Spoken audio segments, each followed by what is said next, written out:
Hello, welcome to my vlog again. So kahit cringy yung boses ko, while voice over, eto na naman ako with voice over. Yay! Nakakaloka. So another gala na naman and we're going to Vietnam. So ayan, hindi pa ako nakapag-lipstick. Nag-lipstick ako pero cracky. So mamaya na lang mag-lipstick. So bakit ko pinapakita ang mukha ko? Wala lang. So ayan, this is an extended trip for our Christmas lakwatsa. But since after New Year na ito lang yung available at marami kasing ganap ng December, so ngayon lang kami umalis. So this is still a Christmas trip. So ayun, tapos na kami sa immigration and pasakay na kami ng eroplano and we're flying Royal Air. Again, we're here in Terminal 1.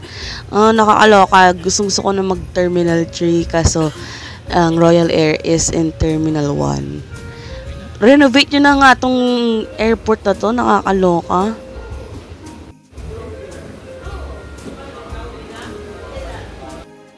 So the plane looks like this. Para kang nasa club.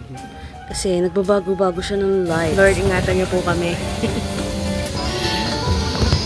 Ayun, walang aircon yung aeroplano. Kasi magpaganyan pa ako, mag-breathe. Sa taas pa kukuha ng hangin. So, yung pagsakay namin, sobrang init. Pinatay nila yung aircon. So, pag magte-take off na lang daw nila bubuksan. Sa dami naming travel, sa dami naming sinakyan na ng aeroplano, ito lang talaga yung first time na na-experience ko na nakapatay yung aircon pagpasok ng mga pasahero. Like, bakit nire-reserve nyo ba yung energy or power? Bakit kailangan sa pag-take off pa buksan yung aircon? So, parang ang weird for me.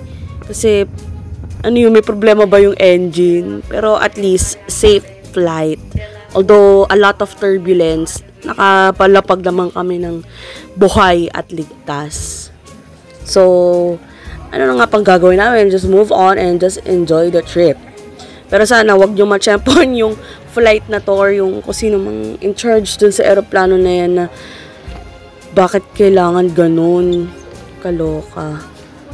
Siguro, tsempuhan lang talaga sa Royal Air. So, babalik naman kasi okay yung flight namin. Very smooth. Okay yung service. Ito lang talagang papunta na weirdoan ako dun sa nakapatay yung aircon sa pagpasok namin. Tapos sa take-off na lang daw bubuksan yung aircon. Sobrang init. Parang hirap makahinga. Diba? Natatrigger yung claustrophobia ng mga tao dahil mainit yung loob. So, yun. Hindi ko alam kung anong problema ng engine. So, parang kinabahan ako. Pero since nakaligtas naman kami, nakalapag naman kami sa Vietnam ng buhay. So, I guess, just move on. And I don't know if we're going to fly again via Royal Air. So, 9 PM na kami nakalapag. And we're about to go to our dinner. And that's our tour guide, Sunny. So, package tour kami this time. Walang DIY kasi nakakatama na daw magplano-plano. Pero I honestly prefer a DIY pa rin kasi mas hawak mo talaga yung oras mo. Merong perks and disadvantages rin naman ang DIY and ganoon din naman ang package tour. Pero for me talaga, kung gusto mong relax and hawak yung time mo, DIY talaga for me. So one of the perks siguro ng package tour is you're going to meet other people. Diba? Ayan, tulad nila. So, hindi ko nakalimutan kayong name. Pero, they're nice. Ayan, sila yung mga kasama namin. And, na-enjoy naman namin yung company nila. But, siguro kung introvert kang katulad ko, siguro mas prefer ko mamasyal with family lang. Tas ayoko nang nakikipag-socialize. Kasi, it takes so much energy from me as an introvert to socialize with other people. So, ganun. Kung may stranger, parang it's an effort. Pero, perks din naman yon. Maganda rin naman na nakakilala ka ng mga iba't ibang tao, diba? So, this is our hotel, Nagila Hotel at Danang City. Okay naman yung room niya, kaso walang, conditioner, tsaka yung toothpaste, matabang. Gusto ko nang maanghang kasi parang natatabunan yung baho ng hininga mo. Pero kasi yung toothpaste nila hindi maanghang. So, ayun. Time to pahinga na. So, here's a bonus clip. Kawawa naman, Iwan. Iwan, kawawa naman, Iwan. Iwan, kawawi.